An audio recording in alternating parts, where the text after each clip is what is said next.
మనతో పాటు BRS leader మంజుల రాణి గారు ఉన్నారు. మరి అక్కతో అయితే మాట్లాడదాం. అక్క నమస్తే అక్క. నమస్తే అమ్మా. అక్క ప్రస్తుతం అయితే చూస్తూనే ఉన్నాము. ఇటీవల జరిగిన సంఘటనలు అయితే ఈ 2-3 రోజుల నుంచి అయితే ఖమ్మం అయితే భూదాన్ భూముల గురించి అయితే సమస్యలు అయితే చాలా పెరిగిపోతున్నాయి. అక్కడ ప్రజలు చాలా వాపోతున్నారు. అసలుకి చేయకూడదు. ఖమ్మం ప్రజల గురించి ఎక్కడ చూసినా సోషల్ మీడియాలో మొత్తం ఖమ్మం ప్రజల గురించే ఉంది. మరి దాని గురించి మీరేం చెప్పాలనుకుంటున్నారు?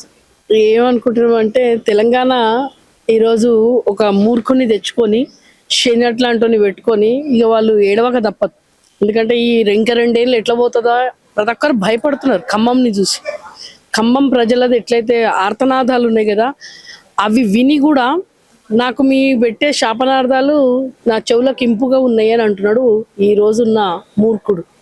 ఎందుకంటే బాధ అనిపిస్తుంది. ఏడ్షేటి కూడా విని నాకు మంచిగా అనిపిస్తుంది. అంటే ఇవి మళ్ళీ సైకోనా మళ్ళీ ఏంది అసలు అర్థమవుతలేదు ఆయనది. ఎందుకంటే ఈరోజు ఖమ్మం ప్రజలది వాళ్ళని చూస్తుంటే కూడా భయం అయిపోతుంది. 3 రోజుల నుంచి మొత్తం యావత్ తెలంగాణ గారు ప్రపంచ వ్యాప్తంగా ఇట్లా అసలు ఒకరిని మేము ఓటేసి అక్కడ ఆ జిల్లాకు 3 ఉన్నారు మంత్రులు, ఆ ఖమ్మంకు 3 మంత్రులు ఉన్నారు.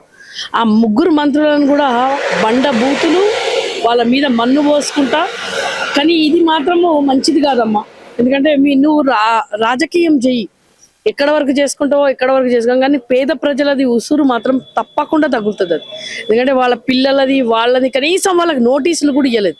కనీసం మీ ఇల్లు కూలగొడతాము, కనీసం మీరు ఎట్లా అంటే గత ప్రభుత్వాలు ఒకవేళ తీసుకుంటే కూడా ఆ భూమి కావాలి అని అనుకున్న వాళ్ళు అది భూదాన్ దాని కింద ఇచ్చింది వాళ్ళకు. 60 ఎకరాలలో 30 ఎకరాలు వీళ్ళు పేద ప్రజలు ఉండేది. ఆ పేద ప్రజలను మీరు అంటారు కదా, వాళ్ళకి ఎవరు దిక్కులేరు, ఎవరు పట్టించుకోరు అనే దానికి దిగిపోయింది. ఈరోజు రేవంత్ రెడ్డి ఎట్లయిపోయిందంటే సెంటు భూమి కూడా తెలంగాణలో వదిలిపెట్టేటట్టు లేడు. కానీ వాళ్ళ కలకల కూడా మంచిది కాదు. నువ్వు అనుకుంటున్నావేమో రేవంత్ రెడ్డి ఈరోజు పొంగులేటి అసలు ఎంత మూర్ఖుడు అంటే అక్కడ ఉన్న వాళ్ళు అయితే పొంగులేటి శ్రీనివాసుని నమ్మి ఏదైతే అనుకున్నారు కదా ఎన్నో చేస్తారు అనుకున్నారు. కానీ ఈరోజు ఏమంటారు అంటే ఒక ఓటు విలువ తెలంగాణ ప్రజలు తెలుసుకోండి. ఎందుకంటే ఒక ఓటు విలువ ఈరోజు మీ కొంపలే ముంచుతున్నది, మీ కొంపలనే కూలగొట్టడానికి వచ్చింది. ఎందుకంటే అసలు ఇయ్యలేని హామీలు ఇచ్చి అంటారు కదా, కేసీఆర్ ఇయ్యలేనివన్నీ నేను ఇస్తా అని చెప్పేసి ఈరోజు పేద ప్రజలు మధ్య తరగతి వాళ్ళు ఎంబడి అదైపోయిందమ్మా. ఈరోజు నాకు ఆ ఖమ్మం గురించి మాట్లాడితే కూడా అసలు ఎంత బాధ అనిపిస్తుంది అంటే ఏడుపు ఒకటి వస్తుంది ఖమ్మం ప్రజల గురించి చూస్తుంటే. ఆ ఆడవాళ్ళు ఏడుస్తుంటే కూడా ఒక ఆమె అయితే 1 year అవుతుందంట వాళ్ళ భర్త చనిపోయి, 2 ఆడపిల్లలు వాళ్ళ అత్త, అసలు కట్టుకున్న బట్టలు కూడా లేకుండా వాళ్ళు నిలబడ్డారు. మేము ఎక్కడ పోవాలని ఏడుస్తుంటే కూడా అది చూసి ఈ మూర్ఖుడు సంతోషపడుతున్నాడు. అంటే ఈరోజు ఎట్లాంటి రాక్షసుని ఒక సైకోని తెచ్చుకున్నామ్మా. ఒక సైకో వాడు, రాక్షసుడు కూడా కాదు, సైకో. అంటే ప్రజలు ఏడుస్తుంటే ఆయన వినసొంపుగా ఉన్నదంట ఆయన చెవులకు. అక్కడ ఉన్న ప్రజలకు కూడా అంటే మేము ఒకటి ఇయ్యకుండా మేము వాళ్ళని మోసం అయితే చెయ్యము, ఒక జాగా కానీ లేకపోతే ఇందిరమ్మ ఇల్లులు కానీ వాళ్ళకి మేము సదుపాయాలు అయితే ఏర్పాటు చేస్తామని కూడా కాంగ్రెస్ లీడర్స్ అయితే అంటున్నారు కదా. మరి ఎవరన్నారమ్మా? ఎవరన్నారు నిన్న? అదే వాని పేరేం పేరమ్మా, అద్దంకి దయాకర్. అసలు సిగ్గుందారా నీకు? ప్రెస్ మీట్ పెట్టడానికి వచ్చి ప్రెస్ వాళ్ళు అడుగుతున్నారు, మీడియా వాళ్ళు, ఖమ్మంలో అంటే ఖమ్మం ఎందుకు మాట్లాడుతున్నావు, మా కాళేశ్వరం గురించి మాట్లాడు అంటే ఈరోజు డైవర్షన్ పొలిటిక్స్ చేస్తున్నాడు ఈ రేవంత్ రెడ్డి పొట్టోడు. అర్థమవుతుందమ్మా? ఈ పొట్టోని బొంద పెట్టిందాక సిగ్గుందా అద్దంకి దయాకర్? రేపొద్దున నీ ఇల్లు గుల కొడతారు, కాంగ్రెస్ మీ ఇల్లు గుల కొడితే మీరు ఏం మాట్లాడతారు? ఇంకోటేమో పొంగులేటి శ్రీనివాస్ ఏమో బి టీంలను దించుతున్నారు అంటుండు. బి టీంని దించి వాళ్ళతోని బీఆర్ఎస్ మాట్లాడు అంటే అందరు ఉన్నోళ్ళు బీఆర్ఎస్ వాళ్ళ, మళ్ళీ నీకు ఓటేసిన వాళ్ళు అందరు బీఆర్ఎస్ఆ? నీకు ఎవరు ఓటేసి గెలిపించుకున్నారు? మీ అట్లాంటి మూర్ఖులు బట్టి విక్రమార్క ఎక్కడ పోయిండు? ఇట్లాంటివి అయ్యేటప్పుడు అందరు ఎక్కడ పోతుర్రమ్మా? ఇవన్నీ చూసుకుంటా అరాచకాలు. తెలంగాణను మొత్తము సెంటు భూమి లేకుండా తెలంగాణను అమ్ముకోవడానికి ఈ రోజేమో వాళ్ళని కూలగొట్టి వాళ్ళ ఇండ్లు తీసుకుంటున్నావు నువ్వు. మళ్ళీ రాహుల్ గాంధీకి, ప్రియాంక గాంధీకి, వాని పేరు సోనియా గాంధీకి 1000 కోట్లు ఇస్తాడంట. 1000 కోట్లు ఎక్కడికించి? నీ అయ్య సొమ్మా, నీ అబ్బ సొమ్మారా రేవంత్ రెడ్డి? సిగ్గున్నదారా నీకు? అసలు ఏం మాట్లాడుతున్నావురా నువ్వు? 1000 కోట్లు ఎక్కడికి తెస్తాడమ్మా? ఈ రోజు ప్రజలకు సంక్షేమ పథకాలకు లేవు వీనికి 1000 కోట్లు. గాంధీ ఫ్యామిలీ అమ్మ, రాహుల్ గాంధీ వాళ్ళేమో గాంధీ వంశములా? రాహుల్ గాంధీ అంటే రాహుల్ గాంధీ కాదు, వాళ్ళ అయ్య పేరు ఫేరోజ్ గాంధీ. అర్థమే? ఫేరోజ్ వాళ్ళు తుర్కోళ్ళు. అర్థమవుతుందా? ఈ రోజు నువ్వు కులం పేరు మీద మాట్లాడుతున్నావు కాబట్టి చెప్తున్నా. ఈ రోజు వాళ్ళు ఫేరోజ్, వాళ్ళ అమ్మ ఇందిరాగాంధీ, రాహుల్ గాంధీ తండ్రి పేరేందో కనుక్కో ఫస్ట్. గాంధీ పెట్టుకున్నారు, గాంధీ వంశం కాదు, గాంధీ ఉట్టలేదు వాళ్ళు, గాంధీకి పుట్టిన వాళ్ళు కాదు రాహుల్. అర్థమైందా? గాంధీకి పుట్టి గాంధీ బిడ్డ కాదు మా అమ్మ ఇందిరా గాంధీ అని పెట్టుకున్నది చూడు. ఆమె భర్త పేరు ఏందో కనుక్కో, చరిత్ర తెలుసుకొని మాట్లాడాలి. గాంధీ ఫ్యామిలీకి ఎట్లిస్తావు? గాంధీ వాళ్ళ మన్మడే చెప్పిండు ఈ రోజు మొన్న మన్మడు, ఇవి కూలగొట్టకండి, మా తండ్రి పేరు మీద కూలగొట్టి గాంధీది విగ్రహం పెడతా అంటున్నాడు. అక్కడ వాళ్ళను 500 ఇండ్లు వాళ్ళు కష్టపడి వాళ్ళ పిల్లలు, చిన్న చిన్న పిల్లలు చెప్తున్నారు, గాంధీ కళలు వచ్చి చెప్పిండా మీకు ఈ రోజు బాపు కేసీఆర్ అంబేద్కర్ విగ్రహం పెట్టిండమ్మా. ఒక్క ఇల్లు కాదు కదా, అక్కడ ఉపాధి కొన్ని వేల మందికి ఉపాధి ఇచ్చి అంబేద్కర్ బాపు అంటారు కదా, భీమ్రావ్ అంబేద్కర్ది, బాబాసాహెబ్ అంబేద్కర్ది ప్రపంచంలోనే అది అంత పెద్ద విగ్రహం పెట్టిండు. ఎవరినన్నా డిస్టర్బ్ చేసిండా? పేద ప్రజల మీద ఎందుకు పడుతుండమ్మా వీడు రాక్షసుడు? గాంధీ విగ్రహం పెట్టడానికేమో 5 కోట్లు వస్తాయి, గాంధీ ఫ్యామిలీకి వాళ్ళ రాహుల్ గాంధీ వాళ్ళకేమో 1000 కోట్లు ఇస్తాడు. కానీ సంక్షేమ పథకాలు లేవు నాకు దగ్గర. రైతు బంధు లేదు, ఇప్పటి వరకు రైతు బంధు ఇచ్చిండమ్మా. 17 తారీఖు ఇస్తా అన్నాడు, మన మున్సిపల్ దాంట్లో ఎలక్షన్స్ కాగానే ఇస్తా అని చెప్పిండు. ఎక్కడ పోయింది? రైతు బంధు లేదు, రైతు బీమా లేదు, మహిళలకు కళ్యాణ లక్ష్మిలో 2500, ఇవన్నీ సంక్షేమ పథకాలకు లేవు. రాహుల్ గాంధీ మన సోనియా గాంధీకి, ప్రియాంక గాంధీకి 1000 కోట్లు ఇవ్వడానికి ఈయనకు డబ్బు ఎక్కడికి నుంచి వస్తున్నారా? తెలంగాణ నీ అబ్బ సొమ్మ, నీ అయ్య సొమ్మ, నీ అమ్మ, నీ పెళ్ళానికి నా అత్తగారు పెట్టిన సొమ్మ, వీడికి దోసుకపో. మా తెలంగాణ బిడ్డలది రక్తము అమ్ముకొని నువ్వు ఇక్కడ నుంచి ఇస్తావా? అంటే కేరళలో ఎలక్షన్లు అవుతున్నాయని ఇక్కడ నుంచి మూటలు ఇస్తున్నాడు వాన్ సీటు దాపెట్టుకోవడానికి. ఈ రోజు ఎవరమ్మా వీళ్ళు? అసలు చెప్తున్నారు కదా, మొత్తం కాంగ్రెస్ అంటేనే జూట మూట అంటారు కదా. ఈ మూర్ఖుడు శని వీడు మొత్తం శని. ఎక్కడ ప్రతి అణువుల తెలంగాణను బాపు నంబర్ 1 చేస్తే వీడు 0 చేయడానికే వచ్చిండు ఈ పొట్టుడు. ఇప్పటివరకు అయితే మొన్న రీసెంట్ జరిగింది అయితే నాగర్ కర్నూలులో 2 నెలల పాపనైతే చనిపోవడం అయితే జరిగింది.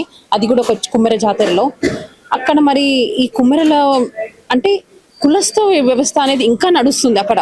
అంటే మరి ఇంతవరకు ప్రభుత్వం ఏమి సమాధానం ఇవ్వకపోవడం, అక్కడికి వెళ్ళడం కానీ, అక్కడ ఉన్న వాళ్ళ ప్రజలను కానీ ఎక్కడ పట్టించుకోవడం లేదని కూడా వాళ్ళు మీడియా ముందు చాలా మంది వాపోతున్నారు. అసలుకి అక్కడ ఏం జరిగింది, అసలుకి ఎలా జరుగుతుంది, ఇంకా ఏం చెప్తాబోతున్నారు దాని గురించి? అసలు ప్రభుత్వం ఉందా అమ్మా? రేవంత్ రెడ్డి వచ్చినప్పటి నుంచి ప్రభుత్వం అనేది లేదు, గుండు సున్నా. ప్రభుత్వం అనేది లేకుండా అంటారు కదా, రాజ్యాంగాన్ని బొందబెట్టేసిండు. ఇక్కడ ఏమీ లేదు, పోలీస్ వ్యవస్థ లేదు. మెయిన్ ఫస్ట్ పోలీస్ వ్యవస్థ లేదు, న్యాయం అనేది లేదు. న్యాయం పోలీస్ వ్యవస్థ ఉంటేనేమో చదువు అయితే మొత్తమే బొందబెట్టేసిండు రేవంత్ రెడ్డి. విద్యాశాఖ మంత్రి లేడు, హోమ్ మినిస్టర్ లేదు. అక్కడ ఏమైందంటే వాళ్ళు దర్శనానికి పోయినారు. అక్కడ అంటే స్థానికులకు ఆ 100 రూపాయల టికెట్ కూడా తీసుకోవద్దు. స్థానికులు వాళ్ళ పాపను 2 నెలల పాపను తీసుకొని వాళ్ళు పోయినరు దర్శనానికి. అది మేము స్థానికులం అని చెప్తే, అది చెప్పడానికి పోతే కూడా అంటారు కదా, మనం మాట్లాడలేని భాష మాట్లాడి వాళ్ళ భర్తను బాగా కొడుతుంటే ఈమె ఏం చేసిందంటే వాళ్ళ పాపను ఎత్తుకొని పోయి మా పాప ముఖమన్న చూసి వదిలిపెట్టుండ్రి సార్ అని చెప్పేసి అంటే పాపను కాలుతో తన్నిండ్రు. వీళ్ళు చేసిన వాళ్ళు అందరూ రెడ్డి అంటే బండ బూతులు. మహిళలను కూడా తిట్టి, మహిళలను కూడా కొట్టి వాళ్ళని పక్కకు పెడితే ఇట్లా అయ్యిందని చెప్పేసి పోలీస్ స్టేషన్ పోతే పోలీస్ స్టేషన్లో 3 రోజుల వరకు కంప్లైంట్ తీసుకోలేదు. అంత లోపల పాప చనిపోయింది. అంటే ఈ రోజు రేవంత్ రెడ్డి ఎట్లయిపోయిందంటే రెడ్డి రాజకీయం, రెడ్డిలు అంటే రెడ్డి అంటారు కదా, అరాచకాలు మొత్తం. ఎందుకంటే మీరు కుల హీనమైన అంటే వాళ్ళు గిరిజనులేమో పాపం, ఎస్సీ వాళ్ళు అది వాళ్ళని అసలు పట్టించుకునే నాదుడు లేడు. కనీసం గవర్నమెంట్ నుంచి కూడా స్పందించిన వాళ్ళు లేరు. అసలు స్పందించి అసలు ఏమైందని ఆడికి కూడా మన కేటీఆర్ అన్న పోయి వాళ్ళకు అజ్జేసిండు.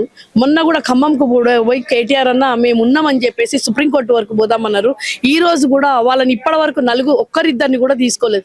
పోలీసులు మాత్రం గుండు సున్నా అయిపోయింది తెలంగాణలో. పోలీసు వ్యవస్థ లేదు.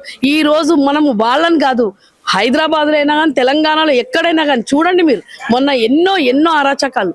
ఈ 2 ఏళ్లలో పోలీస్ వ్యవస్థ ఏం లేదు. ఒక కంప్లైంట్ తీసుకోవడానికి కూడా ఆ area MLA, area leader Congress ను అడిగి అప్పుడు కంప్లైంట్ రాసుకుంటారు పోలీసు వాళ్ళు. అంటే పోలీసు మొత్తం గులాంగిరి చేస్తుంది. వీడేమో పొట్టోడు ఢిల్లీకి గులాంగిరి, పొట్టోనికి గులాంగిరి పోలీస్ వ్యవస్థ చేస్తుంది. కాబట్టి అసలు అంటున్నా కదా, ఆ 2 నెలల పాపను కూడా ఎంత వాళ్ళు ఏడుస్తుంటే కూడా, ఆ 2 నెలల పాపను తీసుకొని పోతుంటే కూడా ఎంత బాధనమ్మా. వాళ్ళ పాప వస్తుందా ఇప్పుడు? అసలు ఏంది, అసలు ఎక్కడ పోతుంది తెలంగాణ? ఏమైపోయింది? అరాచకాలు అంటే పేదవాళ్లకు న్యాయం లేదు అంటారు కదమ్మా, ఇప్పుడు ముందు నిజాం పాలన అంటారు కదా వాళ్ళది, ఆ పాలనకి వెళ్ళిపోయింది. ఇప్పుడు రజాకర్లు, నిజాం కూడా కాదు, నిజాం చాలా మంది రజాకర్ల పాలనకి వెళ్ళిపోయింది ఈ రోజు రేవంత్ రెడ్డి పాలన. ఒకప్పుడు అన్నాడు ఆయన కానీ ఇప్పుడు ఆయన చేసి చూపిస్తుండు. అంటే వీళ్ళు ఏడుస్తుంటే రేవంత్ రెడ్డికి మంచిగా అనిపిస్తుందంట, ఆయన చెవులకి వినసంపుగా వాళ్ళనే ఆర్తనాదాలు మంచిగా అనిపిస్తున్నాయి. అంటే తెలంగాణ ప్రజలు తెలుసుకోండి, ఈ రోజు రేవంత్ రెడ్డికి మనం ఏడ్చేది మన బాధలు చాలా వినసొంపుగా ఉన్నాయంట, పట్టించుకొని నేను అని అంటుండు. రేవంత్ రెడ్డి మొత్తం తెలంగాణను బొందబెట్టి, తెలంగాణ న్యాయం అనేది లేదమ్మా, కానీ ప్రజలు మాత్రం తప్పకుండా తిరగబట్టి రేవంత్ రెడ్డిని మాత్రం ఏడబెట్టాలో ఆడ బొంద పెడతారమ్మా, అప్పటి వరకు వదిలిపెట్టారు. అయితే మీ ప్రభుత్వ హయాంలో కూడా కొన్ని అయితే భూములు గుంజుకొని కూడా ప్రజలను కూడా అలానే రోడ్డు మీద తీసుకొచ్చారని కూడా మరి వాళ్ళు అంటున్నారు. మరి దాని గురించి ఏం చెప్తారు? మా ప్రభుత్వం చేసినట్టు నువ్వు చేస్తావా? మా ప్రభుత్వం ఎక్కడా, నువ్వెక్కడా, నీకేమైనా సిగ్గుందారానైనా? మా ప్రభుత్వం గురించి మాట్లాడే అర్హత లేదు. మా ప్రభుత్వం ఎక్కడుండే, నీ ప్రభుత్వం ఎట్లున్నది? నీది సెంటు భూమి కోసం మనుషులను చంపేస్తున్నాను, ఒక ఇంచ్ భూమి కోసం. ఎక్కడైతే నువ్వు బ్రోకర్వి, స్కూటర్ వేసుకొని బ్రోకర్ వీడు ఎక్కడెక్కడ ఖాళీ ప్లేస్ ఉంటాయో అక్కడ పోతాడు. ఇది 60 ఎకరాలు లగచర్య. మా ప్రభుత్వం గురించి మాట్లాడే దమ్మున్నాదరానైనా నీకు? మా ప్రభుత్వం గురించి పోల్చుకునే అది ఉన్నదా నీకు?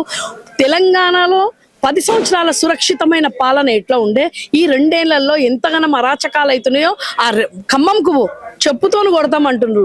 ఇంకా బండ బూతులు మాట్లాడుతున్నారు రేవంత్ రెడ్డి, సిగ్గు శరం లేకుండా, లజ్జ లేకుండా. నాకు వాళ్ళు మాట్లాడేది, వాళ్ళ ఏడుపులు, వాళ్ళ ఆర్తనాదాలు మంచిగా ఉన్నాయి అని అంటున్నాయి. అంటే నువ్వు ఎంత సైకోగా నువ్వు తెలంగాణ ప్రజలకు అర్థమైపోయింది.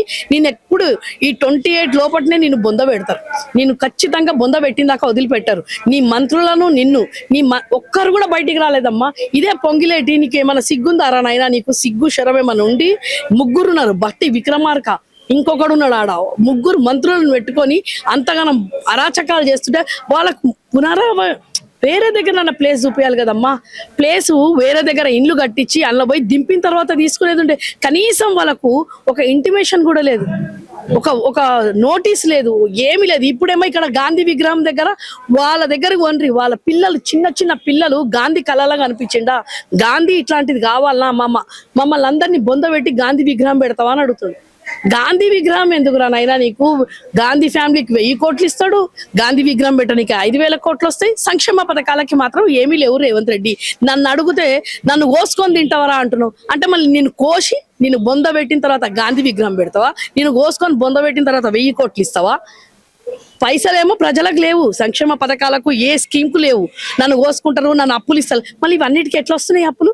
ఇవన్నిటికి 5000 కోట్లు ఎట్లా ఖర్చు పెడతా అంటున్నావు? 1000 కోట్లు ఎట్లా తీస్తా అంటున్నావు? అంటే చాలా లేచి భూములు అమ్ముకొని, గవర్నమెంట్ భూములన్నీ అమ్ముకొని సంపాదించుకొని వీడు వాళ్ళకి పంపించి, ఎక్కడ ఎలక్షన్ ఉందంటే అక్కడ వీడు దొత్తుగా పనిచేస్తున్నాడు రేవంత్ రెడ్డి. ఇప్పుడు కేరళలో ఎలక్షన్లు ఉన్నాయి కాబట్టి మళ్ళీ వీడు, అంటే ఇంతకుముందు 2-3 ఎలక్షన్లలో వీడే ఇచ్చిండు మన గవర్నమెంట్ నుంచి. తెలంగాణ రక్తం పిండి తెలంగాణ ప్రజలను రోడ్డు మీదకి తీసుకొచ్చి ఈరోజు మన ఇస్తున్నాడు. మళ్ళీ ఇదే తెలంగాణ ప్రజలు చూడండి, ఖచ్చితంగా మళ్ళా ఓటేసేటప్పుడు ఆ రోజు కోసం అమ్ముడు పోకుండా ఖచ్చితంగా ఒక ఓటు విలువ ఏందో ఈ 5 సంవత్సరాలది బాపు కేసీఆర్ చిలకకు చెప్పినట్టు చెప్పిండు. ఎన్నో చెప్తారు, కల్లబుల్లి మాటలు చెప్తారు, నమ్మకండి. ఒక ఓటు వాల్యూ ఏందో చెప్పిండు. ఈరోజు ఆ ఓటు అంటారు కదా వాల్యూ, ఈరోజు ప్రజలు దాన్ని తీర్చుకుంటుండ్రు రేవంత్ రెడ్డి.